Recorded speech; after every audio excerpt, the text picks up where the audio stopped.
Greetings, sending you all some warm, positive vibrations. So this is Body Culinary doing a Sunday check-in. I hope everyone is doing well. So I wanted to come to tap it. Well, now today isn't even Sunday yet. It's still Saturday. It's Saturday because it's market day. So I wanted to check in. Usually we check in the early morning. I just wanted to check in for a relaxation break, right? So at any point during the day, the morning is a great place. Actually, it's the ideal time. I found that it's the ideal time. You let me know if you find differently. It's the ideal time to check in with yourself to set the tone for your day. And in exploring relaxation and exploring the breath, we're using the breath to bring us present into the body, to relax, and to grounding our thoughts into right now and being present in our body, which is distinguished from floating away with our thoughts as all of the myriad of thoughts that are going like a waterfall all the time, just drifting off with them, using the breath to ground us down and to be present into our body.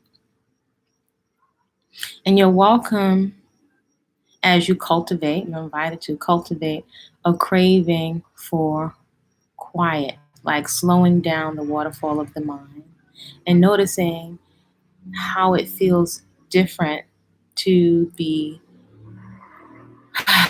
present. Almost like the flurry or the big hard rain shower of thoughts, because they're not necessarily evil, they're thoughts. Is feels different. It has a different feel to it than slowing down, almost like slowing down the speed of your thoughts until you notice your breath. When the thoughts, which are going all the time, but we're just going with them fast, fast, fast. We can't even notice the speed, right? In milliseconds, it's going by really fast. The breath can allow us to slow down and notice each raindrop of the thoughts rather than a storm. At least that's how it's occurring to me. The constant storm of thoughts, like a wild storm of thoughts, right? As in a rainstorm, the breath can allow you to slow down, right? And to be with your thoughts and choose which one you would like to latch on to intentionally. So that's kind of like the evening contemplation as it's getting dark here where I am. So just going to take a moment for some breathing. So simple, free. Everyone has access to it. Breathing doesn't cost you anything except intentionally catching on to your thoughts and synchronizing your thoughts with the breath to be grounded inside of your human vehicle, right? This body temple, the body. So you're welcome to come into a comfortable position where you can keep your spine nice and upright and you have a good amount of space between your earring or your ear and your shoulder, so you have good blood flow, good oxygen flow. And if you can pull your head and your neck, this part of your spine, your cervical spine, just in so it's balanced with the rest of your spine, the bowl of your pelvis, if you can tuck it under so that you don't have an arch or pinching in your lower back. You can also take your belly button and gently draw it in towards your spine so you're aligning up your spine. This can also be a nice check-in with your posture during the course of the day. Before I forget, this is Body Culinary. You're welcome. If you're interested in just having some support in relaxing yourself, those are some of the things that I share on this channel, as well as beginner gardening, radical self-acceptance, whatever your presence looks like. I happen to have fine, cottony textured African hair, which I have let lock at this chapter, which I've smoothed down with some water today. But those are some of the things that I share on this channel. Radical self-acceptance, cultivating a personal movement practice, which is huge in your self-care, consuming foods for beauty, for vitality, for energy, for your mood, as a demonstration to yourself of self-care. easy to rattle off all of these memes and these sayings. Self-care, though, we can demonstrate it through our actions. So one of them, a simple one, something we have access to, is the breath. So just to check in, you're in a comfortable position, in a chair if you need to be, upright if you have issues with your knees or with your lower back, and just sitting in a comfortable position. If you need to sit on a yoga block to give yourself more height, you're welcome to do that. So we're breathing in through the nose, out through the nose, looking to pay attention to synchronizing the length of your inhale and your exhale and making them nice and long and deep. Envisioning your lungs down here, allowing them to expand with air and to exhale and to contract and push out stale air. Also noticing how you feel inside of your body temple. So that being said,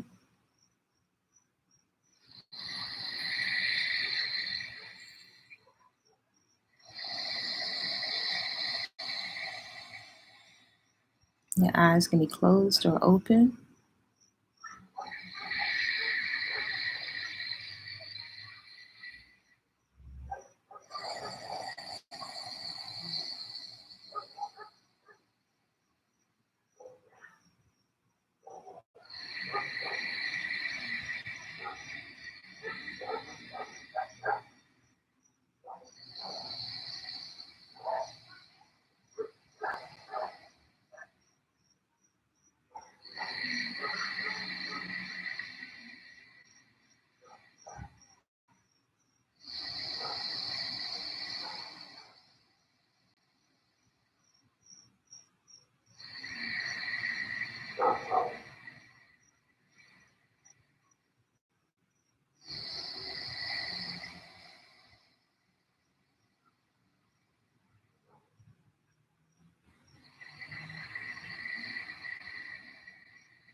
So breathing, very, very simple practice. So something wanted to touch in on the contemplation. You're welcome to write a few sentences in your journal, whatever comes up for you, a few words or sentences. And I always invite you to tap into your own divine, onboard, innate intelligence that you and I, that we are all born with, right? There's a communication, and that is beyond language. There is an intuition, there is a knowing, there's a part of our intelligence that is always communicating with us. However, we are moving so fast in survival mode that we often are not paying attention to the signals of this communication, very clear signals from how the body is feeling, if it feels well, if it feels vibrant, full of vitality and energy and ready to play, right? To listen to the codes and the signals. It's a communication. It's a form of intelligence that's giving us messages. It's actually guiding us as to what to consume, food, interactions with people, things that we are watching.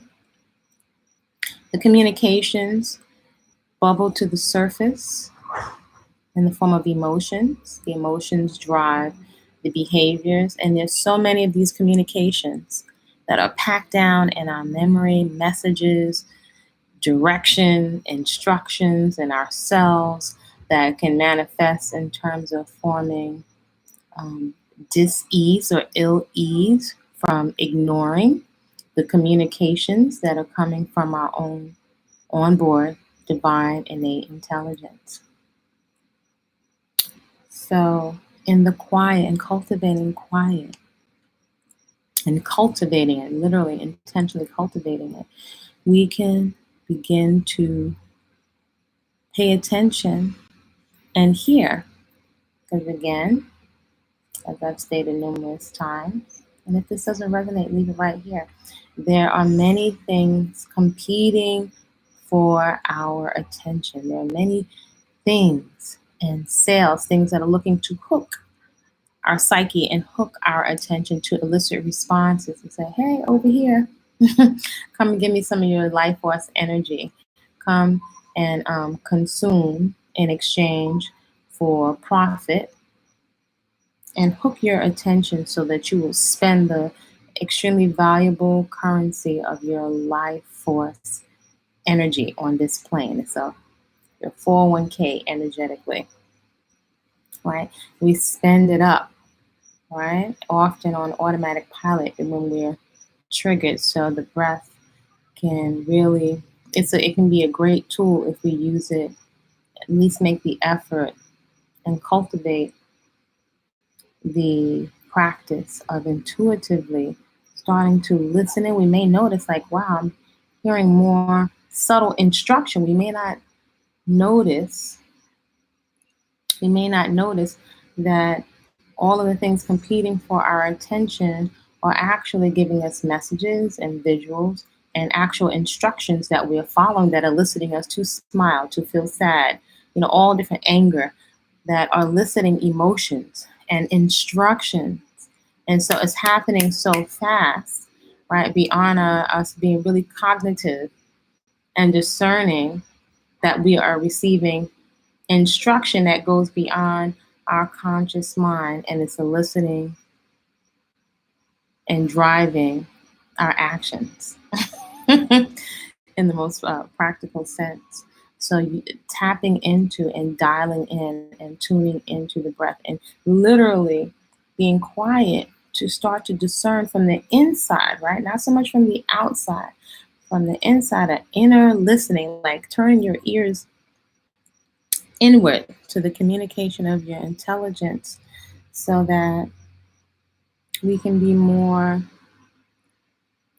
intentional about where we put our intention, and we can maybe perhaps pull back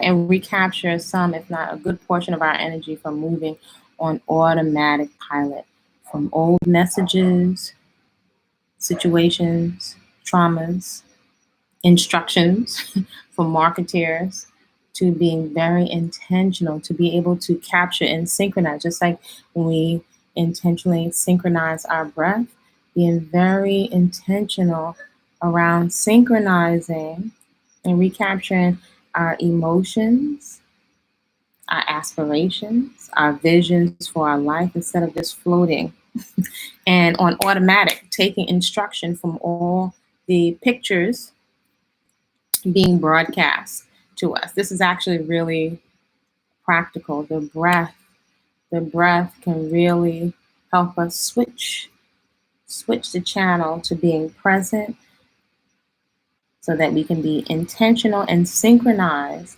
our goals and our aspirations for ourselves and even what we would like to feel with being present, right? We may not even we may think we're too smart for that. We may think we're totally in control of everything that we're doing.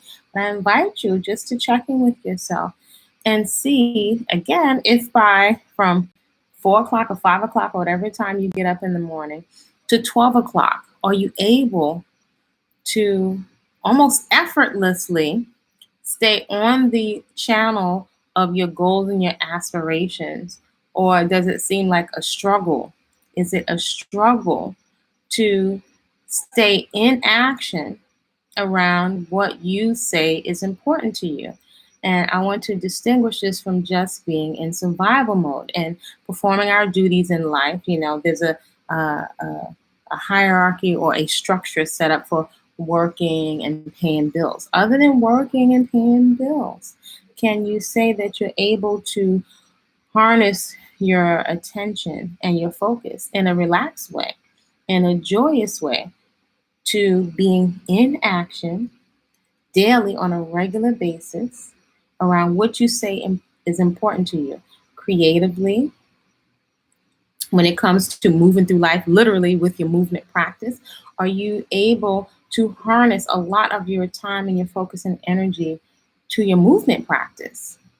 Dance, if you like to dance, right? That is a form of human expression. It's pretty universal. If that is singing, a form of movement, which actually can make us feel very fulfilled, right? Creatively and expressing. I'd like you to consider, if you're not, right, able to harness a lot of your focus and attention, half an hour, or if you're able to incorporate into your daily practice, maybe perhaps while you're working. I don't know if you have a standing desk. Some people have a treadmill desk, or whatever it is you're doing. Do you have a radio if you are a chef, like I'm a chef? Do you have music with lyrics that uplift you or that energize you? And you're conscious of the messages that you're putting in, and you're able to access this throughout the day, right? If you're not able to access this and we're more in duty mode,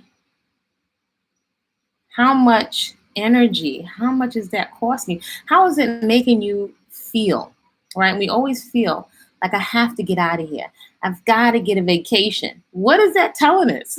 Do you really get a vacation from life?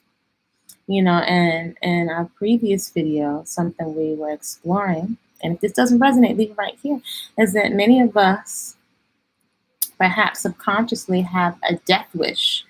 A death wish, when I say, and that may seem morbid, in the essence of not wanting to be here. So if many of us are subconsciously, if we have to look at if we look at our consumption patterns and our draw to vices, to take the edge off. What does that really mean, to take the edge off? What edge? The edge of anxiety, or to press pause. Let me just feel better from the anxiety or from the pressure or the fear. Will I be able to pay these bills? You know, my health, all these things that we have worries. What does it mean to take the edge off? So are we more in a state of anxiety or pressure to work, to produce, just to pay bills, to survive? And a lot of our creativity, we're not able to really enjoy. And again, I invite folks as an experiment to perhaps install one of the apps on your devices. And if you have devices, you might want to link them. Your devices. You may even want to, I don't know if they have them for the TV, but to link something to your devices so you can measure how many hours now we're in front of these screens. And if you're consuming from these screens, are you consuming? Can you say that you're consuming, you're a conscious consumer, aware consumer, discerning consumer, and you're able to get as much, if not a majority of your time, a good portion of your life, you have a good portion. I'm not going to say a measly portion that you squeezing it in. Do you get a good portion of your life in to create, to dance, just for your sheer pleasure, to create something. Reading, poetry, dance, movement is big, and I will include in there beautiful food, not just slapping some stuff together, even if that is bitter herbs, your concoctions. Are you taking the time, or are you noticing if there's such a state of worry and stress where there's the thought process, I don't have enough time to feed myself. Think about that. I don't have the time to nourish myself with top quality fuel. If you have a really beautiful car and you pay the most money for a beautiful car, are you going to put peanut butter inside the engine? Are you going to put dirt inside the engine? No, because it won't function. It's not going to function. So think about that. Isn't it kind of ineffective, if not backwards, for us to feel that we don't have the time, or time is getting away from us, right? That's a mentality. That's like a lot of pressure. I don't think that's what we're going to be thinking about if this was our last day. And this could be your last day. And even if it's not your last day, are you functioning as if you don't have any more time left except for duty, except to survive? That's deep. You only have time to be a worker. And something I like to explore, and things we explore in the cocoon, is think about the magnitude of that. You only have the time. Now, I don't want to sound like a Debbie Downer, but a lot of times, again, we're trying to sit on our hands and diet, and we're struggling to diet. We're struggling to diet and deprive ourselves of food. But bigger than food, if we perhaps swap out just for a moment food for energy, our energy consumption. So we're looking, when we're looking at the screen and we're eating food and we're listening to music, we're looking to experience something. We're looking to feel something.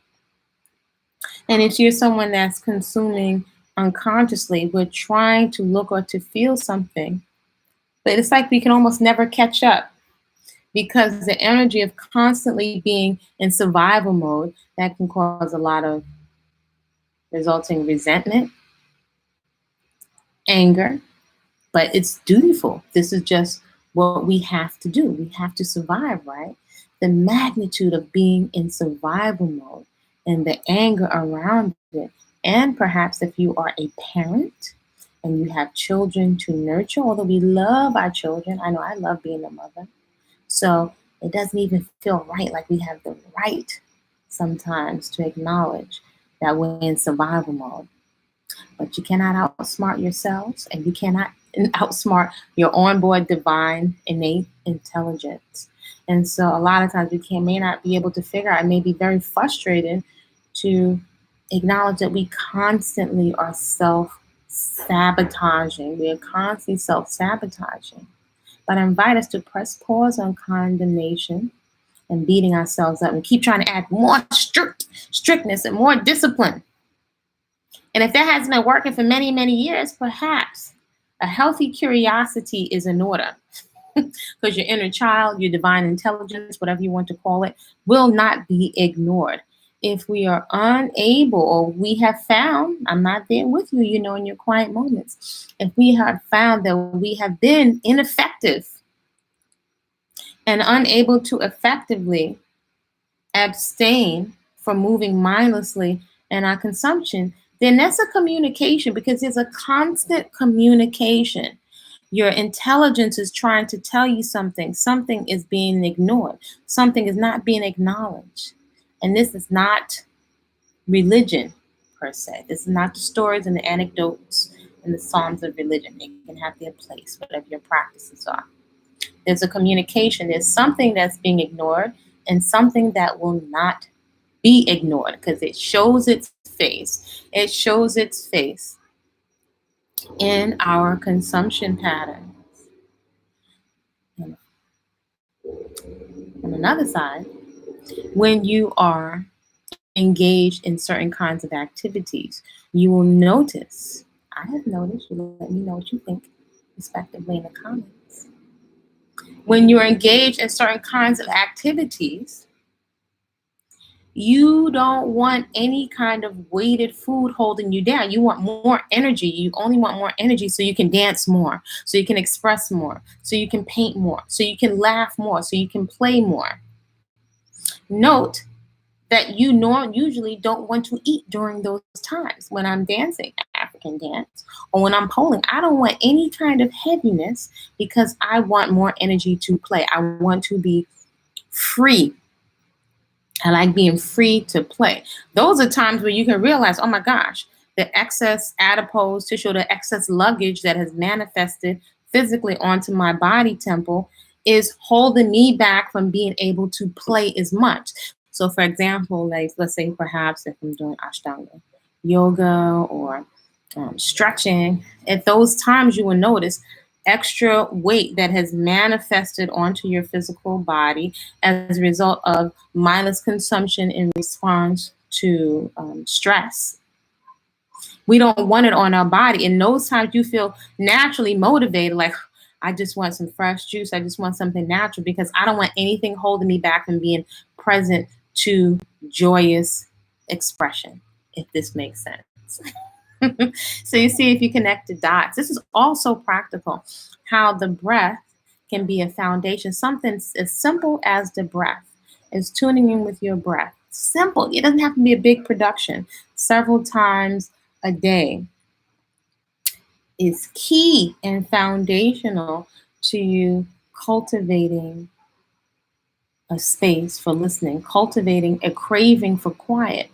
The craving for quiet provides the space for you hear, to hear a communication that is happening all the time, a communication, a form of intelligence that we are all born with while we are essence inside these physical vehicles, these body temples, so you can express and live and have all the different experiences that you want to have here without being encumbered, without being weighed down. The breath will provide and can provide the space for you to finally hear. But if we are moving so fast, you can't hear or discern. It's like a garbled communication. You can't fully comprehend. The communication. Thus the guidance. There's an internal guidance system that we are so weighed down, similarly to when we go to sit in a relaxation practice. If your back is hurting, if your knees are hurting, it's a distraction from you sitting in a relaxed position. But also, if your back and your knees are hurting, that's telling you there's something that needs to be addressed. So now that right there is even a big a part of your platform for listening. So you can address those things. You can address, well, what do I need to do to open up? Mosquitoes coming in here. What can I do to address my knees? What can I do to address my back? Now, let's say those things are out of the way. Now, your back is not bothering, your knees are not bothering you. Is there anything else going on in your body? Now, when you don't have any kind of pains or aches, and now let's imagine you don't have extra weight. Now, what do you do with all that attention? You're free to explore other things.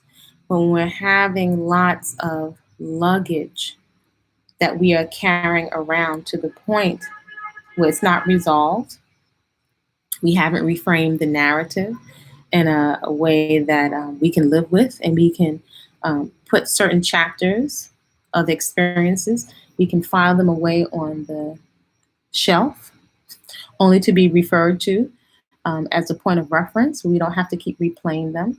You can reframe the narrative, put them on the shelf, and you can free up so much mental energy to be about the experiences we would like to have on this earth while we're here on this earth plane in this particular cycle. I can't tell you anything about the next cycle. So all of that, hopefully this can spark a curiosity. A curiosity can be much more efficient in beating ourselves up mentally to force ourselves to do something, because I have observed with myself and people I've worked with and family members and clients that that's usually not sustainable. And quite often, even the best intentions and the enthusiasm we have, it wears off. Why does our enthusiasm, why does it fizzle out? Why does it fizzle out? Why does our enthusiasm fizzle out? And where does our integrity go? Integrity. Your integrity is, there's a feeling and a state, not just a feeling. There's a state. A state. That's a mentality that we sit in, that we live in. Joy. It's a mentality, right? When you're trying to do something, it's different than a state that you live in. Integrity is a state. When you are in integrity, that means that you are actually following through consistently. Now, maybe some of them might be like, ooh, is that even possible? You are following through. I didn't say perfect, but you are following through on things that are important to you. Your vitality and your energy is important to you, having experiences. So there's a communication in the back of your mind or in your subconscious, in your thought process, if you are not taking care of yourself, if you are ignoring your health, if you're ignoring the fact that you increasingly, with every day that you don't engage in a movement practice, you're becoming stiffer. You may be noticing aches and pains, or you're noticing that things that you're not acknowledging, or you're not addressing, or you're not addressing stretching, you're not addressing that pain, you're not addressing that injury, you're not addressing, the fact that you're not eliminating, then there's an intelligence, a part of us, even though we're moving fast, that knows that we're not addressing it. And in the subconscious, it's annoying. It's going to ride you. It's going to ride you. And with the reptilian part of our brain, the ego, it's a vicious cycle. Not addressing the things that we know we need to address by our health. There's a part of us that knows that life is, with each day, is slipping away. It's like annoying. It's an irritation because we know that we're not taking care of ourselves. Not taking care of ourselves actually can make us depressed and make us want to consume things that we don't need to be consuming that adds on to the ill health. Isn't that it's interesting how the human psyche works. It's very, very interesting. And again, this is my humble observation. Companies and marketers know and understand, are very, very clear on how our psyche works. So any kinds of tools and any kinds of support that we can offer to ourselves, consistent support, because marketers are on their job 24/7. If you wake up in the wee hours and turn off your computer, you cannot turn on these screens without messages being marketed to you to affect your psyche, to entice you to buy a product. And so we give more credence to the folks, or the entities marketing things to us, than we give to our own divine, onboard, innate intelligence and the communication that is being giving us messages all the time, that is actually telling us we've had too much to eat. We're not, something in our skin. It's like, even in the way we feel, the energy level, that I don't have a whole lot of energy. I'm not feeling good. I'm not feeling well in my body. Quite often we can allow it to reach a critical mass. And in the current times that we're living in, we get beyond critical mass before we heed a communication. It's almost like we are so habitual, or we become so habitual in the state of being, of not being in tune to the breath, not being in tune to our heart rate, ignoring our emotions, ignoring the signals of our body, that is the state. It's the state that we're living in, from triggeration to having to ignore triggeration while we're in survival mode. So it's like we don't have the time to acknowledge the communication that is internal, that is guiding us and directing us on basic self-care of these vehicles that we have here. And there's the message. We get messages from marketing companies that, literally, if you think about it, it's not so urgent. These chips, these different vices, these pleasurable experiences are more important than the health of your organs, because we got something for that too. We've got pills that can, and medications, and don't get it twisted. Western medicine can and does have its place. But on the everyday, this is known now for many years that most of the diseases that we have are from lifestyle choices, and also as a collective, as a result of our collective choice to ignore the signs that the environment that we live in is giving us in terms of littering, being unreciprocal, not noticing, or just being very arrogant and ignoring the principle of reciprocity when it comes to taking care of our house, of cleaning our house, of maintaining, giving back to the house, and repairing the house that we live in, the collective spaceship of the planet. So we're not, it's kind of superficial. Now we have plastic bags, green plastic bags, and bring your own bags. But the mentality of responsibility, of personal responsibility, is usually compromised by profit. And profit has its place too, and wealth has its place. But not at the expense of the health of our collective home. That is ignored. And so as in the microcosm, so in the microcosm, so in the microcosm. So in our personal experience, so in the wider collective experience, we're not encouraged to really fully own and take responsibility for what we're doing to our body temples. And you're not really encouraged, it's not present that you will have to pay the bill for your consumption, that we will have to pay the bill, because that's quite a responsibility, and that usually requires to change something, or forbid, we would have to maybe put some things back on the shelf that are not in the spending plan for our home, for the planet Earth. You might have to put some of those things back on the shelf that are not healthy for the planet, or this would be so convenient, but in the long run, this might destroy, our home, physical body, planet Earth. So the responsibility, I don't see responsibility is not really being marketed in any of the lifestyle choices. I think we think it's corny, it's not fun, it's boring. I want what I want it now. So reciprocity is not often encouraged, having what we want and wanting it now.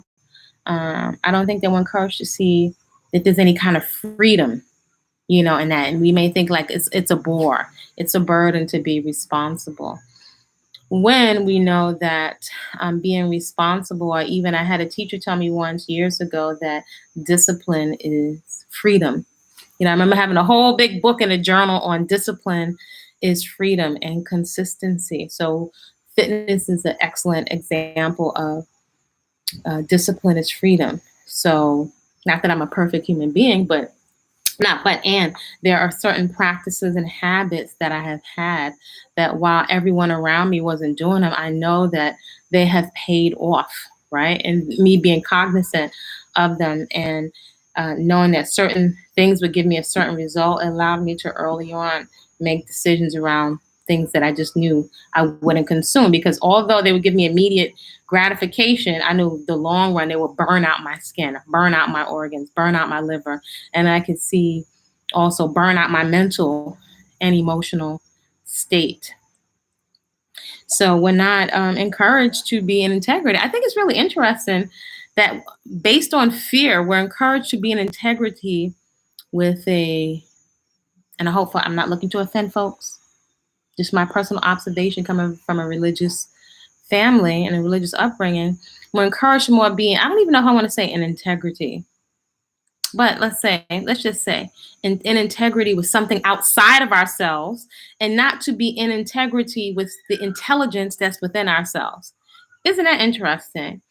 I was raised to be more fearful, not to do things because of a fear of God, right? The source without something that's watching over us and is going to judge us and judge me, and not to be in integrity with the signs that my body is showing me in terms of ill health, right? And also the examples that the adults and the people around me were showing me. Isn't that interesting? Isn't it interesting? And I could distinguish how that's playing out in terms of the results. The proof is in the pudding, right? In terms of our health, vitality, and our mood, right? So I'm more encouraged to be in integrity with something that I can't really see outside of me when I can observe cause and effect in nature and natural laws. I can observe if I consume this, I'm going to get this result. Even if I consume this much social media, it can have me feeling like this. So I'm not really encouraged to basically use the communication of my common sense. I'm more encouraged to go with the commercial, even though the little, what is it, the caveats or the disclaimers say that this will cause this medication will cause this many diseases and dysfunction. So I have determined that I am not encouraged to use my common sense. A lot of kind of fork tongue language going on out here. A lot of fork tongue language. So again, this to all bring us back in a practical sense that the breath, just simple, no guru required. You don't even need me. I'm just providing, I'm just a catalyst. I'm providing, some support for folks. Not a guru, not religious, done my stints in religion, and just to use your breath as a catalyst to listen to your own on board divine, right? Not merely of this physical world, divine, innate intelligence that does not need a middleman, middle woman. It does require some listening. It's communicating all the time in different ways, right? Physically, from our sympathetic and our parasympathetic nervous system, your conscious communication, your heart beating, your eyes blinking, that is a communication. There are constant ways that this whole being here is communicating, right? And so we don't even observe the brilliance of it because we're so fast in survival mode. That does not make us bad people. It doesn't make us bad people. But I invite you to have a curiosity and a listening, and even sometimes to write down.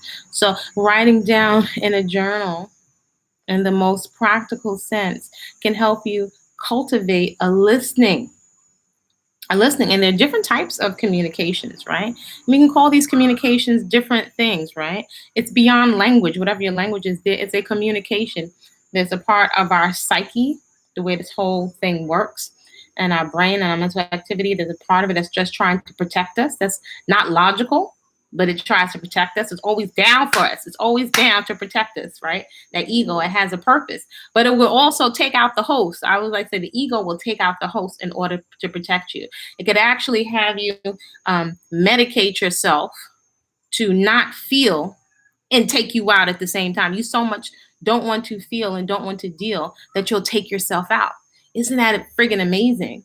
So I ask you, is there any way, perhaps, if you understand the way the psyche is working and that this mechanism is working, that you can use that to your advantage, right? In a way that does not deplete your life force. It has you mess up your skin and your organs, right? And put yourself in harm's way, in your body temple and your life force in harm's way in order not to feel and not to deal, right? I invite you to see what you come up with. There's all kinds of communication that's happening all the time. There's the ego. There's something, I will call it the essence. There's a part of our communication that's guiding you. My litmus test that I've come up with is there's a part of my essence that will not put me in harm's way, and it won't put other people in harm's way. That's the simplest litmus test that I have found for it. So that way, cravings, things that I want to do, if I run them through that litmus test, it has made things very simple. This is very enticing. This looks attractive, but it will put me in harm's way. So do you have any kind of litmus tests for yourself so that you can discern the communication? Where's the communication coming from? Is it logical to put yourself in harm's way for pleasure? I don't know. I don't have all the answers. You tell me what you think.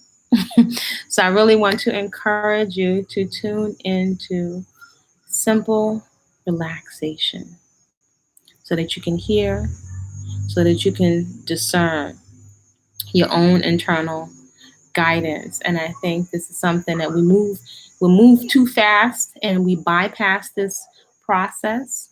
You know, I think culturally, as a people, we love the fanfare and the theatrics and the makeup and all of that stuff is great for play.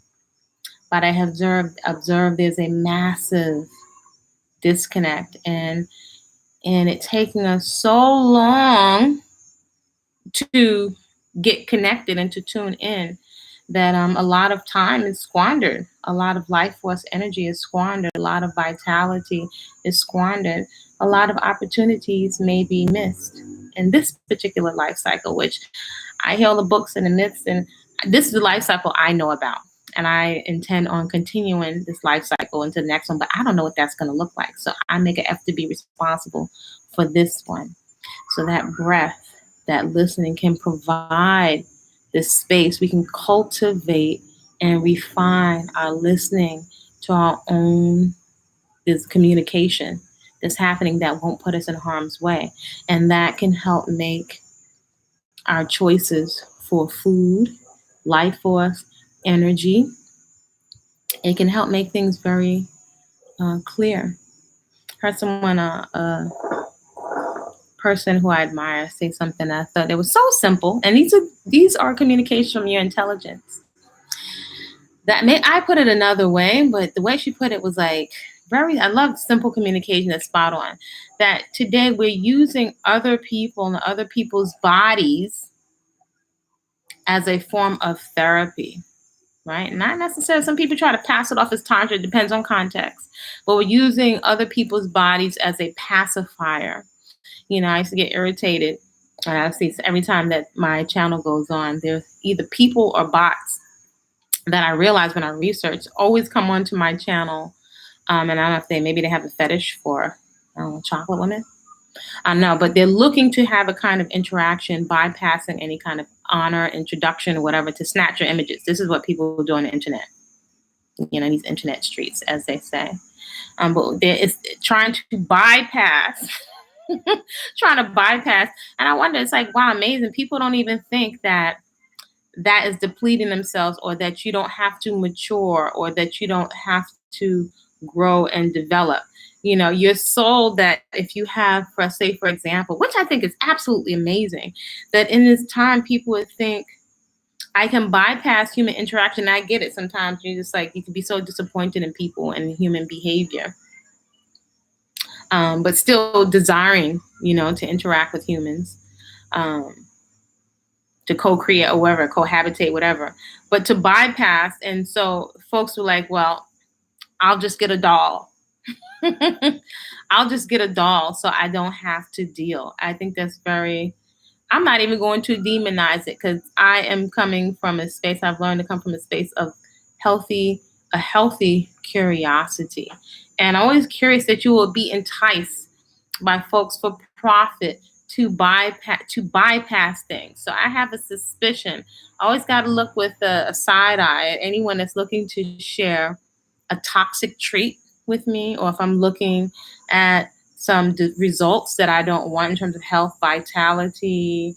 I don't know if I'm going to say just morals, because that can even get twisted. But if I'm just seeing a vibe that I'm not interested in, or folks not dealing, I give a side eye to folks sharing toxic treats with me that are going to deplete my health. Now, I like pleasure and I like to eat good food, but I have a discerning eye. And I have a discerning eye, or I have a side eye for folks trying to sell shortcuts to me that entice me to think that, well, I don't have to develop, or I don't have to work on myself. I don't know if I'm articulating this a certain kind of way, but I give a side eye to some of these shortcuts. But I realize as human beings, we'll choose a lot of this out of frustration and desperation. How much more clarity could just cultivating an inner listening to your internal guidance, and being able to discern the part of our guidance from a part of us trying to protect ourselves, to not deal with trauma. how much leverage could that give us in our decision making? So it could be like a simple rabbit hole that this can take us down. So I'm not going to draw this out. I wanted to really just tap in and encourage folks to make use and leverage the access that we have to breathing, because we can be chasing so many more appliances and things when it's a high technology. Your breath, our breath is a technology. It's a high technology, right? If we can just dial in and start to just have a curiosity, I find it's much more effective than struggling to do something, because then you can have your own authentic experience. It's one thing to think and assume and to be a voyeur of other people's experiences, but when you develop a knowing and that listening and cultivating a quiet and starting to listen more, you can really cultivate a confidence that really will tweak your eyesight and help you to really discern, understand who or what is talking to you at any given moment, what folks' intentions are, just from you listening. So many possibilities for clarity when you tune into your breath. It's a technology. Does this make sense? So I'm wishing you all to have a really beautiful Saturday, whatever part of the globe that you're in. Shout out to my folks over there in Jamaica, over in Haiti, in Africa, over there, my folks in the States. I'm wishing you, sending you some warm, positive vibes, more than wishing, just affirming some warm, positive vibes. And I'm so interested to hear if folks take on this curiosity. This is some of the work that we're doing together in the cocoon. In the cocoon, we are eating the best foods. Why not? Eat the best foods. And you can do that whatever kind of plan you're on. Because again, that is a mentality that, for example, I decided as a young mother that if I had even $2, my son would always eat very healthy. So that was just a mind state that I took on. So that has led me to a whole nother kind of experience. I would even say of abundance, that I can always afford to eat healthy. I can't afford to not eat healthy, right? So I can afford to eat healthy. A lot of this is a decision around a mind shift, a paradigm shift of having a paradigm and a mentality of health. So I can always afford to eat healthy. And so that mindset and that confidence allows me, whatever part of the world that I happen to be in and whatever's in my pocket, that I'm like a magnet and a honing device for finding what is healthy, what is fresh, different farmers, different people that are growing stuff, different people offering me stuff. Hey, I'm growing this and that on my tree, because I prioritize health and fresh food. That is a mind state. That is a mind state. And that is so different than dieting. So all of this from, where's my water? Excuse me. All of this right now, all of this from just tuning in and listening. So you cook with oils, or do you try to avoid them? I don't prefer oils. My palate has changed over the years. Growing up, grease was like gravy to me. Grease was like gravy, and I remember my family could cook the southern side and the Caribbean side. And then when they would make the homemade meatballs and gravies and pork chops with gravy and all the other stuff, or even when it was a big thing of spaghetti, when they would cook off the hamburgers, there would be a lot of oil. And so whether it was chicken or hamburgers, usually that grease was turned into gravy, either with flour and the grease and the onions that was made into gravy. But I remember as a child, we had big, huge pots. It was a huge family. And I would have to wash the dishes as the oldest granddaughter. And I would be sticking my arm in a whole pot full of grease. Now, as a chef, I know that grease and oils carry flavor, right? But I also know that of all the different nutrients, right? We have macronutrients and micronutrients. The one we need the least of is fat. right? And my palate has changed over the years. So I've done so much personal experimentation on myself. I say certain amount of experimentation you'll need to do, but your learning curve can be much shorter. So there are oils and fats inside of whole foods. So your palate, the more fresh food you eat, can and will likely change. That is a process. So I don't prefer oils. The main place that I like to use oil is on my skin when I'm bathing or cleansing my skin. So usually a cold pressed oil, olive oil, coconut oil. Coconut oil is plentiful where I am, and olive oil I've found to be one of the best, most consistent, sustainable things. I like what I can do consistently. So I don't cook in oils. And at this point, I don't even know if it's so much about avoiding them. It's just I don't prefer them because over time that it's tasty. Now, that being said, if I took my palate, I can take my palate in the other direction by not being mindful. If I start to add oil and salt, right? I call it sugar, salt, fat syndrome.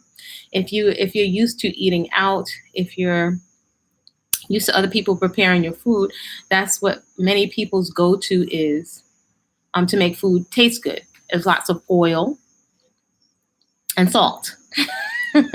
And also if the ingredients are lesser quality ingredients.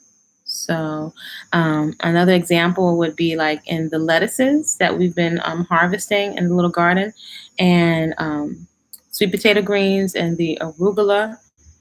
What other greens have we? Lettuce, collards, mustard greens. When you're growing your own greens, my sister and I were like, oh my gosh, the greens are so tender. Like people talk about meat being tender. Greens are like a form of meat for me.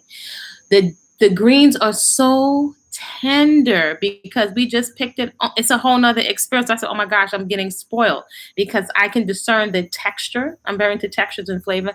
The texture of the greens are so tender and buttery because they're young, right? And they're being picked young. So my palate is different. So if you're not used to, kind of like if you think of baby greens and they're tender when you're picking them, and they're tender, they don't require a whole bunch of fat and oil, right? Because they're easy to break down because you don't have to break them down by massaging them with as much oil. Many times we're trying to carry flavor and make things more digestible. So I prefer not to use oil.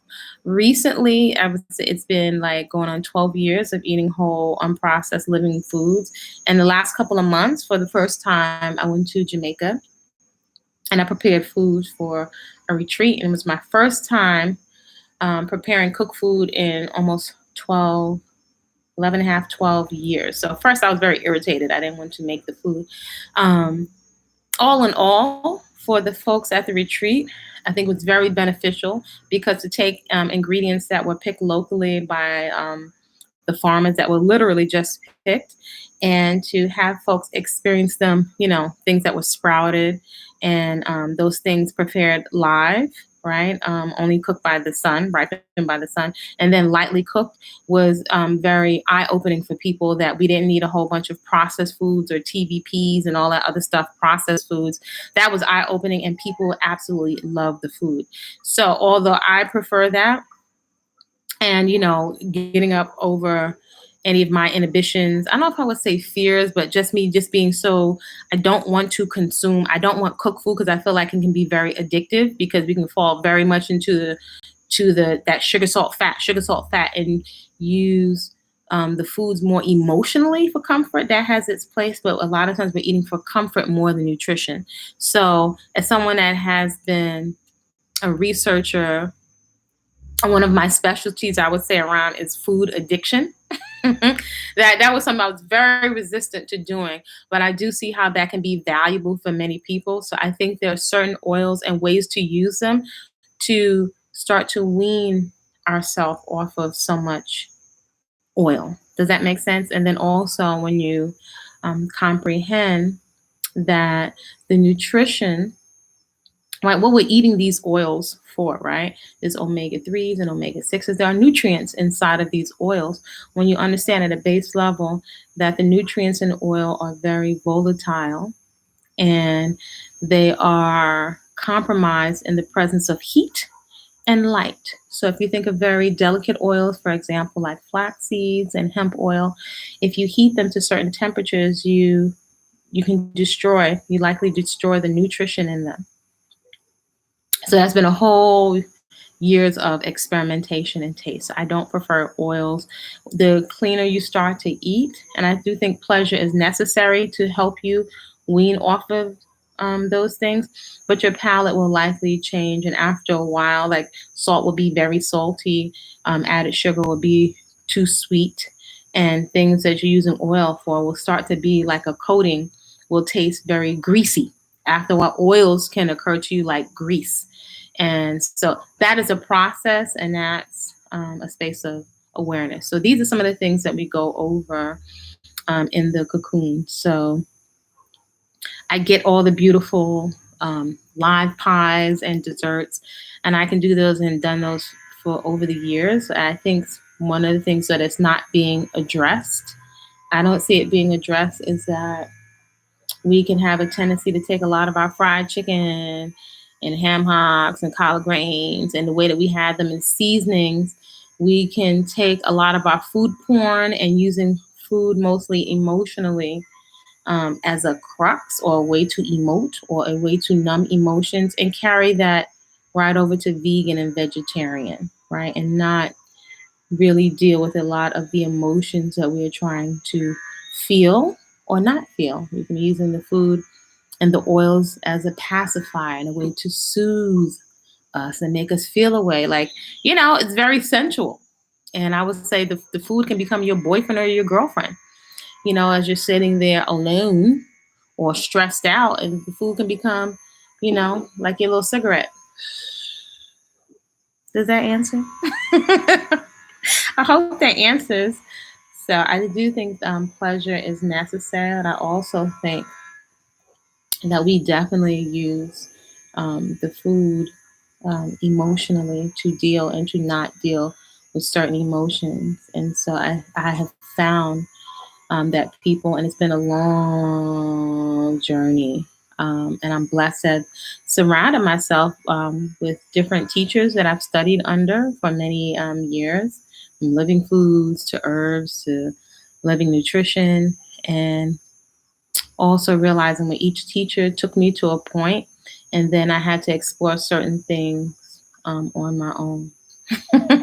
So these are some of the things that we deal with in a cocoon. I know many people want recipes, and recipes have their place. However, and folks may not want to hear this,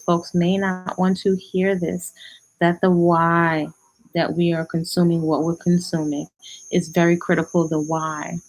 And taking the time to build a strong foundation. If you don't have a strong foundation, right, that formula, it usually won't stick. So many of us are not usually consistent when it comes to a movement practice or to our life after a fast, or what we want to, the things that we'd like to see in our body, right? The changes we'd like to see, and strength for the long haul and flexibility for the long haul, because our why is not a strong why. And then also we're missing, and we don't take the time. We rush over steps and we rush over basic education. So if you don't understand, if you don't really comprehend, anybody that comes along with a new trend, you jump on the raw food or the raw vegan trend and the cakes and the pies, and you have an experience, and then it fizzles out. It tastes good or whatever, but the mentality, did we really change the mentality? I think it can be, let the breeze in the curtains. It can be very, daunting to consider. And if you can't even imagine what life would look like, if you just see yourself as like, oh, there's going to be no pleasure with the food. There's nothing to eat. I remember feeling like that. I remember feeling like there's nothing freaking to eat. That made me very angry. That made me go like the other way, like screw all of this health. So this was many years ago when I got my first health consultation. I was like, screw that. I'm going to go eat this and this and that. And thus my face was looking like the sidewalk. That was actually immature, not wanting to deal with the reality. So it took me years of experimenting to find out and to really observe the patterns of what I was doing to really aggravate and cause from acne. But now I'm extremely clear. It took me years to figure it out. Even when I was juicing and doing so many things right, I was like, why was my skin breaking out? Even every now and then, rare, my skin, I can still get a blemish, which will humble me. Even after eating all this healthy food, I don't eat junk, zero, which is amazing that I don't, because I used to be addicted. But I know the patterns. I understand the patterns of what can cause certain things. So it's very humbling when I also understand there are lots of emotions are completely tied to what we're consuming. And when we're surrounded by so much stress, if we're consuming things that are not nutritionally dense, although there's what I call the party in your mouth. There's a party. I like to think of the Ingles and the Oritos with the D in front. All these highly flavored things and the barbecue potato chips I used to eat. Even, I could fool myself and say they're organic and maybe the better quality of health junk from the health food store. I was like, who are you fooling? It's the same mentality. So, there's always going to be companies that are going to market things to us. So, it's like with, no offense to so-and-so, the fake cigarettes, right? The substitute for the cigarettes. It's not really a vested interest in you coming off the whole stroll. There's not really a vested interest in you coming off the whole stroll. It's too profitable. It's too profitable. There's always someone that's going to entice you to vices. I'm not saying this from a space of a holy roller. I'm not saying this from a space that you should have no pleasure. There's pleasure in eating. But can you imagine? Can you imagine what it would look like to eat when it's time to eat? You can listen to when it's time to eat and when you've had enough and when it's time to stop. We can all tune in right now. Can you look at your own tummy and your body? Can you hear that communication? Again, which with the breathing will give you access to. Like, wow, my body needs a break from digesting all the time. You can just know intuitively that my body is tired or it's not recovering. This is not dieting. This is not dieting. This is you observing the communications of your own body temple and the intelligence that resides, that is housed within your body temple. So shout out to Sophia, loves you, and also Anu, all the rest of you folks out there, sending some warm, positive vibrations. If you're interested in exploring this further, this is the work that we do in the cocoon. And I will tell you honestly, it is an undertaking to be with yourself. You'll notice that the ego that we all have, it's a part of this whole mechanism. It has tantrums. Right? And we can follow it lots of times like a spoiled child, and it can off itself. The ego can take out the host. That defense mechanism has a purpose. It can take out the host. It can have us consume things that will ruin or destroy parts of our body temple. And sometimes those things we don't get back. And many of us living as if we are still, right?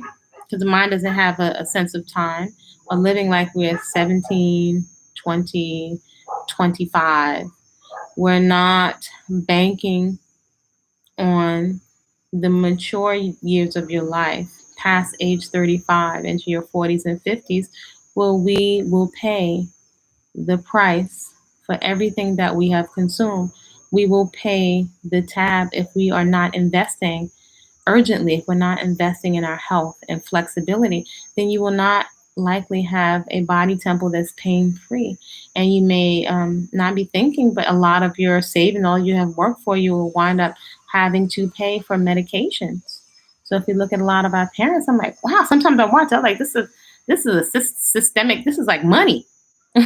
Every doctor's visit, I can think of folks in my family right now and now a lot of stuff is online, but even before it was online, the physical therapists, the nurses, the home attendants, the shoes, the glasses. Now they have vouchers for seniors to get all kinds of products and lotions. It's very interesting if you follow the money trail. This is a consistent system of money, and the battery that's feeding it is us. So this is why I say I side anyone that is enticing me to engage in toxic treats for profit, because the toxic treats ain't free. Somebody got to pay for it. Somebody got to pay for that.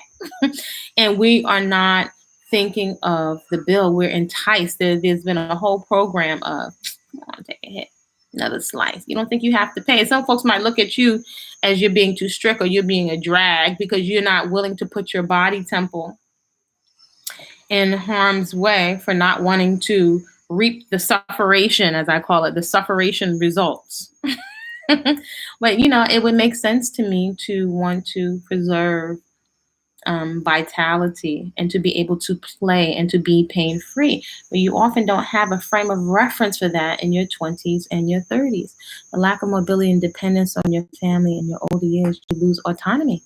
And I would say, yes, the older generations, I always give shouts out to, I knew both my great-grandmothers and my grandma Caribbean side were all in their 90s. And so they were not vegan, but they also they didn't have a mentality so much of overeating. So even with all that they had seen in going on 100 years, they still had some certain practices. And one of them I credit all the time, especially to Grandma Lou, was Grandma Lou, eat your own food. She said, if I want garbage, I mean me own garbage. But that meaning if you eat what you prepare, that's the foundation at my Grandma Lou. So the baton she passed me, eat your own food, I just contribute to that by not using the white flours and the refined sugars and cooking in oil and all that. I feel that I honor that heritage, and we're different in different spaces. I don't know that it's useful for any of us, even if you eat so-called food that's cooked after 30 years of, experience. And that's the recent experience I had in Jamaica where I was preparing some cooked food for folks. It was still plant-based. It was a good lesson. So I'm always open to learning, and I don't think it makes sense to be dogmatic because I have family members. I share the planet with people that have all different types of consumption. And I think if you come from a certain mindset, it'd be easier to find your sweet spot and to listen to your results without being so condemning of yourself. So my preference is whole, fresh, living foods. But for folks to be eating food that's not processed, and to see that all the ground provision, things mostly not starchy, in the pumpkin, there's so many other ways that people hadn't even imagined that you can be preparing these things. So we don't need the fake foods. we don't need it. As someone that is competing in fitness, I would say the protein is overrated. Look around. Do you see, when's the last time you heard of a protein deficiency in the United States of America, most countries? That's usually in people that are being grossly deprived of overall calories, that are being deprived of food. I haven't heard of a protein deficiency. And many years ago when I was doing fitness competitions, I intuitively, for me, didn't want to eat meat. But what was projected on me was a fear that I would become emaciated if I didn't eat enough protein. And that never happened. So that's usually, I don't think that's a danger. I really don't think that that's a danger. So preserving not just the physicality, vitality, and energy. And when I say energy, like a zeal for life, I don't think we realize sometimes you lose your interest. Like sometimes everything is so overly about sex today that it's often amazing to me, especially with all the stuff that goes on the internet that feels like almost like the regular internet feels like the dark web these days, that folks don't consider that they're depleting themselves. I think it's very interesting. Many males don't consider, and this I think is absolutely astounding, that zinc, right? When males, when they're having intimate relations and they reach climax, they lose a lot of zinc. You're being enticed to overexert yourself, and each time you are losing your life force, whatever label people want to call themselves. Folks are not encouraged to be critical thinkers, and we are not encouraged to be critical thinkers, or just to consider that you're constantly depleting yourself and the impact that has on your brain, your cognitive functioning, if constant nutrients are being depleted. So folks can practice, say that they're practicing tantra, or folks, different types of relationships. But the bottom line is, even with living whole living foods, overconsumption is overconsumption. So with those different great grandmothers, there wasn't the overconsumption issue, right? Even with the health food, if you're eating too much chips, and when it's not a real food, it's really challenging to distinguish you've had too much because it's not full of water. That all in protein originates from plants, right? So I'm not here to be dogmatic about my experiences, because my experiences are not up for debate. However, I'm blessed to have a very open mind, which has led me to do so much experimentation. And so much experimentation has made me very clear. I still don't know everything after over 30 years of experience. I know a lot, and I know through my personal experience. And I would say today, you don't have to necessarily, you'll have your own experience, but it doesn't have to take you 30 or 40 years to dramatically upgrade your consumption, or to go plant-based in a very balanced way. And when I say balance, making sure that you have enough nutrition so that you don't have to be fear-based. You know, there's enough information and the cocoon, and also in the nutrition classes. In the nutrition classes that we're doing, you can get some basic comprehensive, I'm so big on basic comprehensive education. It's been a lot of education available for years, but we have not been availing ourselves of all this education, or we go to the extreme of information overload, right? Especially when it comes to immunizations, vitamin B12, protein, but there's a lot of information to be had. In my opinion, previous generations had more nutrients in their food. That's why they were able to be healthier at heavier weight. I believe in the soil here in the U.S., the soil is completely depleted. It's depleted. I think, though, I like to be very aware of narratives, right? Let's say, for example, a lot of controversy in different camps over bananas and hybrid bananas. And I've got bananas, several types of bananas and plantains growing in my yard. And so when you see so many different types of bananas, you can get a whole nother perspective on what is hybrid. Sometimes we're in the cities and we're taking on a lot of the elders, and not to discredit their work at all, but I think we do our elders, I think we honor them by using our common sense and using the best of what's available to us in the city, and then also testing things out and using our common sense. Because, for example, I've tasted from different farmers. I've tasted some of the most delicious, crisp and sweet watermelons. And then I've had some other farmers I can hear when they come down the road on their horse and their buggy, and I've tasted their watermelons. And I'm like, ugh, this tastes like nothing. And share the watermelon with my sister. She was like, please, where'd you get this watermelon? Please don't ever bring this watermelon in the house again. So guess what we figured out? As folks that have built a composting system, and now we have a compost brewer, that folks sometimes are growing things very quickly and are not allowing the soil to rest, and not putting nutrients back into the soil. So some of this being grounded in certain knowledge and your intuition and certain things kick in. They kick in because of your lifestyle. They'll kick in because we could be, a lot of times we're reading and we have secondhand information. That's great. But are you testing some of this stuff out? One of the first books that I ever read, health books I ever had, was African Holistic Health, Veneration to Dr. Yailo, Africa. But I remember the first time I read that whole list, I didn't really know what most of that stuff was in the health food store. I had never experienced it. And then when I finally tried those different things out, different types of seaweed and brown rice, this many years ago, I was like, this stuff is disgusting, because I was so used to the broccoli fried rice with all that oil and white rice. That was health food way back in the days. And the veggie patties with cocoa bread, which was just white starch.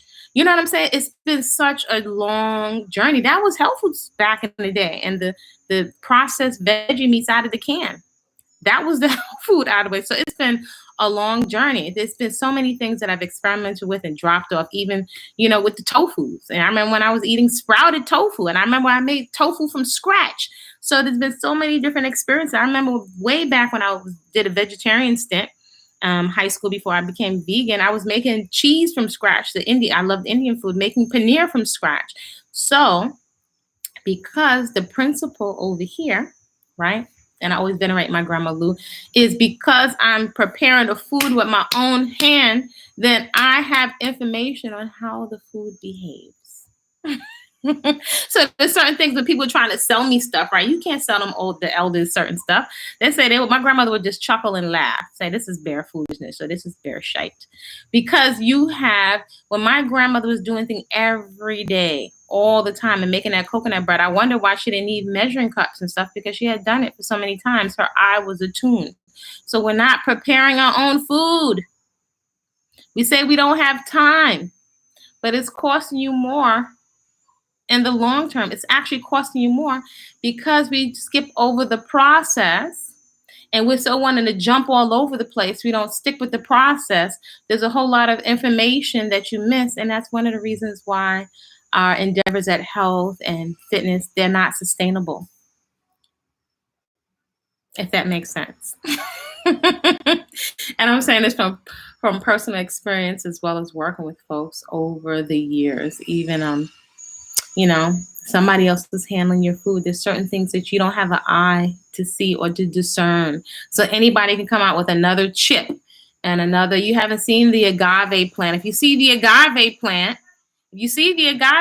you'll be very clear that by the time it's processed, this is just another sugar that's been cooked and processed. Does this make sense? So in the cocoon, and I've actually had the opportunity to see actually the process of butterflies. It might be way back on this channel, right? I was at a wellness event here in this part of the world, and I got to see the process of the butterflies in the cocoon. And I saw the butterflies at each stage in the cocoon to the point where it opened. Oh my gosh. Wow. So humbling. I've also been at the birth of one of my god sisters when her baby was coming out. Wow. To watch this human life like alien coming out. So humbling. And today we're trying to skip over the process. We're trying to skip the process. Big brain human beings, we're trying to skip the process. Does it occur to anybody, is there anything that we could be missing out? Even with hydroponics. I love hydroponics, and I think it is necessary, human innovation. But sometimes we're not considering, with all this convenience, is there anything that we might be missing by skipping over the process? So I'm not here to say we should not use technology, because right now I'm communicating with you in another part of the world in technology. But there's a reciprocation and a balance in the process. I think human beings with the ego, I think if we can make babies come out in 3 months, big and fat, we would do that. Isn't that what has happened with chickens? Like, you can look online and you can see old school, how long it took to fatten a chicken. And if you look at what they're feeding the farm animals around here, there's certain times of the year where I notice more farm animals. And then around, quote unquote, Easter and certain times of the year and holidays, you see a lot of the animals disappear. And it takes a fraction of the time, a mere fraction of the time, for the animal to be fattened up to like gargantuan sizes, right? And if I see chickens running around here all the time, these chickens over here can run. They got little skinny legs, they can run. But interesting, right? There's something that I learned in herbal workshop with a doctor, that there's something in nature called the doctrine of signature. So in the doctrine of signature, I can look at certain trees in the forest, like something like this called similar to poison ivy, called poison wood. And this is like poison ivy on steroids. When you touch it and whatever that stuff is, and sometimes you guys see dirt on my nails because I'm coming sometimes right from the garden. Excuse me, I do wash my hands and scrub my nails. Excuse me. But sometimes there's certain substances inside the plant. If you come to visit and it's part of, oh my gosh, this plant, you want to touch everything. And some plants have twins, and sometimes you're touching it, and some of the oils from the plant can get all around your fingers and underneath your nails, and you'll go to scratch. Oh my gosh. And I remember I kept touching this particular species of plant, and I would break out in hives. I'm like, oh my, what am I touching? And no one else can help me identify it. It took me a while to intuitively, I figured out there's something that I'm touching that I'm not realizing what I'm touching. And if I wasn't washing it thoroughly. And so if I touched here and I touched my face, oh my God, that went on for months. And then when it would seem like it would clear up, I would touch something in that species of plant too. Now, this is interesting. The folks that I was around weren't aware of the companion plant, right? Another plant. So you have, like, let's say, for example, poisonwood, and then you have the guanacaste tree, and you have gumbo limbo. Like, one of the trees will show you what your skin is going to look like when you get infected. It's actually amazing. The tree can show you how your skin is going to behave. Like, the tree looks almost like a rash. It looks like bad eczema, the bark of the tree. And sometimes if you don't understand the plants, usually the remedy to the tree is right next to the area of the poison tree, and it will take you a while to break through the bark or whatever, the outside covering of the tree, to get inside to get to the antidote. Isn't that freaking amazing? So only somebody that has been engaging with the plants and with the trees would be aware of that wisdom, right? And so there was a man who a healer, a slave, and there's a tree named after him here, called Gumbo Limbo. And he actually, interestingly, he healed a lot of the slave owners, and he bought his freedom from healing these folks. Isn't that interesting? With understanding the medicines of the plants in a tropical environment. So, little story time for y'all. Isn't that interesting?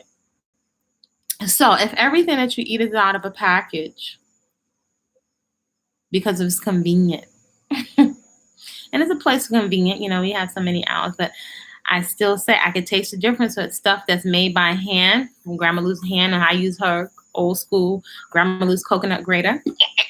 I use that coconut grater. The food tastes different. The texture is different. When I would wonder why my grandmother wouldn't use the blender or certain, machines, and she would do certain things by hand, I tell you, her food tastes different. Excuse me. Not only is her food different, but there's certain stuff that we, especially in the cities, are looking at, the elders that have left information behind for us, but we're still not having a lot of, we do the best. I'd say do the best that you can with whatever you have available to you. But sometimes we can be blurting things out, sometimes in ignorance, and it's not from our personal experience. And we're having all of these debates.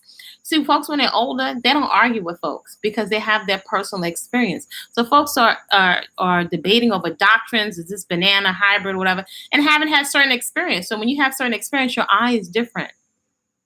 Your eye is different. So, and then sometimes you have to laugh like, oh my gosh, we've been arguing about this stuff. But when you see certain things in nature, it kicks off a whole nother type of, activates another type of intelligence, discernment, compare and contrast. So when everything is being fed to you, you don't have to have an experience, so you shortcut the experience.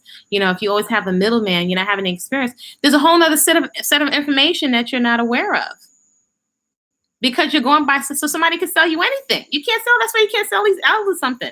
Somebody was trying to sell me some colored coconut water. It was supposed to be natural and organic. I don't call nobody a liar, but I know I eat coconuts every which way to Sunday. Young coconuts, Thai coconuts, green coconuts, yellow coconuts, mature coconuts. So if I need so much coconut, I'm cracking coconut all the day, and I know when it's discolored, when it's red, I know there's bacteria, and somebody's trying to sell me something. I hear what the label says, and I know they've marketed it, but I'm like, no, thank you. No, thank you, because I have experience. I'm eating the coconut every which way to Sunday, all the time, every day. Coconut is one of the foods I eat that's like me. Somebody's trying to sell me something, but based upon my experience, and I trust myself. Again, if we come back to the breathing, in order to relax, to get quiet, develop a foundation of confidence in yourself, and listening. So the more you listen, you might realize that we don't really trust ourselves. And we're not trusting ourselves. We're not having direct experiences. And also when you have direct experiences and when you're not only direct experiences, when your intelligence is telling you something clear, isn't it amazing? It's something, sometimes I say, press pause on the condemnation and notice when you are ignoring the very clear communication that's coming from your own onboard intelligence. It's absolutely amazing. Absolutely amazing. It's amazing. Like, wow, the power of programming. I do not underestimate addiction. I don't underestimate coping mechanisms. I don't underestimate it. Marketers don't underestimate it. People selling you stuff. Folks selling you alcohol and drugs and very clear on the results of it and everything's a party, party, party. I don't underestimate addiction and all the little tales they talk about moderation. I'm sure most folks were talking about moderation. There's going to be one or two before they became an addict. What delineates? At what point does something switch over from the party in my mouth or me just having a little taste to a coping mechanism to now I'm an addict? At what point does it switch over? So that trajectory, I'm pretty clear. There's plenty of other things for me to enjoy myself without putting myself in harm's way. Thank you very much. Thank you very much. So I'm sending you all some warm, positive vibrations. I have no idea of how long I've been on here, so I have to be very mindful of my time. For those folks that have questions about consuming whole, fresh living foods as a lifestyle, which is totally sustainable, and have personal questions, there are resources available for you on body-culinary.com for those folks that are interested in doing a personal retreat and a personal complete overhaul. Whether you're a male or female, feel free to reach out to me on body-culinary.com if you're interested in going into the cocoon. If you're interested in getting off the hamster wheel and getting some basic comprehensive education. And the beautiful thing about comprehensive education is once you understand something, clarity is worth its weight in gold. That's when the light bulbs go off. That is different from just regurgitating my information or somebody else's information. Is for you to have direct experience and to have sustainable results, right? And to get off the whole stroll from following behind everybody on the internet and going to where your results lie. So we definitely want to make deposits into our health because it's a big part of our health insurance, right? So we're not merely just dressing everything up and putting makeup on top of everything. Those things for play and artistic expression, they have their place.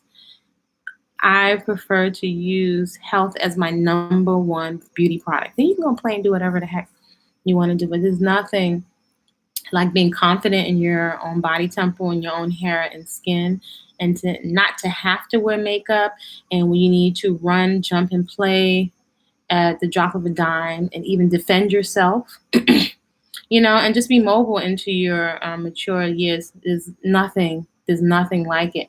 We don't want to wake up one day and get to a point where we realize, oh my gosh, I was avoiding this. I wish I would have started this 20 years later. So there's more than enough information now, and it doesn't have to take you 20 or 30 years, but it does require something. The good news is that your palate can change. You can find a sweet spot. So with this time that we have, I really encourage folks, and some folks intuitively, may just know, like, touch their stomach or what. I'm like, I need to go in. If you could just feel like I'm not feeling vital, I'm not feeling energetic, I'm not sleeping, to get to the root of what's driving our consumption patterns, our eating, but just us wanting to constantly consume. We don't want to sit with ourselves. So that's some of the work that we're doing in the cocoon: eating the best foods, cultivating our movement practice, cultivating a craving for quiet and reconnecting with nature, even if you are in a city where it's cold, because that's where I'm from originally. Before, I didn't grow up having a garden. But that's what we're doing in the cocoon as well. There are nutrition classes so you can understand what you're doing. Some people don't have an idea of how much fuel is enough. you know? So without taking the time, and that's one of the areas that most people avoid doing. You know why? Because we don't want the accountability. Because when you're accountable and responsible, it usually means you have to do something. So some of us avoid seeing. It's like not opening the bill to see what the actual amount is because we don't want to be accountable. And we think it's like a drag. That can give you some of the greatest freedom when you actually know and can learn for yourself and your body. Your body may be different than your spouse's or your sister, or your friend. How much fuel is enough? And am I getting enough nutrition in the foods that I'm eating? It can make you real clear real fast. It can really help you make some decisions when you get some comprehensive, basic education. Just basic education.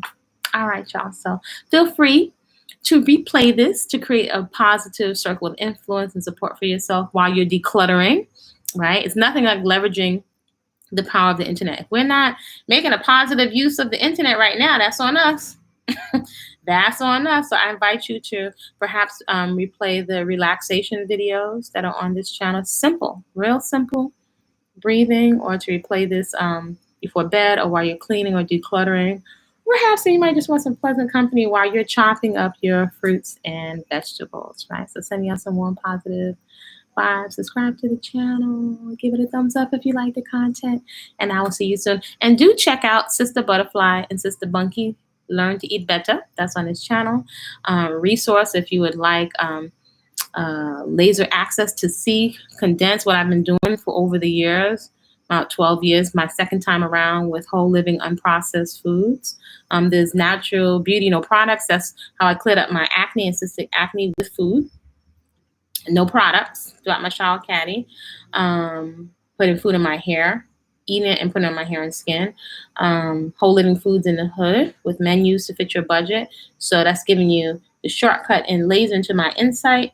Overcame junk food addiction, what I've been feeding my family with some visuals, as well as some shopping lists and sample menu ideas or things you can prepare. So that's not the recipe book, but that is ideas on if you're bulk shopping, you're buying everything unprocessed, what are some ideas of what I can actually prepare with those menus. So that's whole living foods in the hood with menus to fit your budget. There's a workshop, Healthy Eating for Men. That's a webinar that's available on body-culinary.com.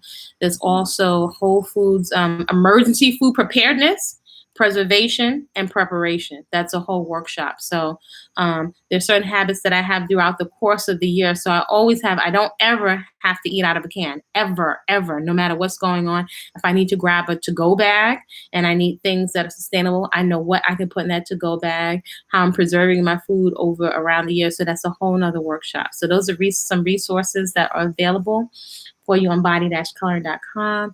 If you have personal questions or you need some personal consultation, feel free to let me know what your level of interest is on Body-Culinary. All right.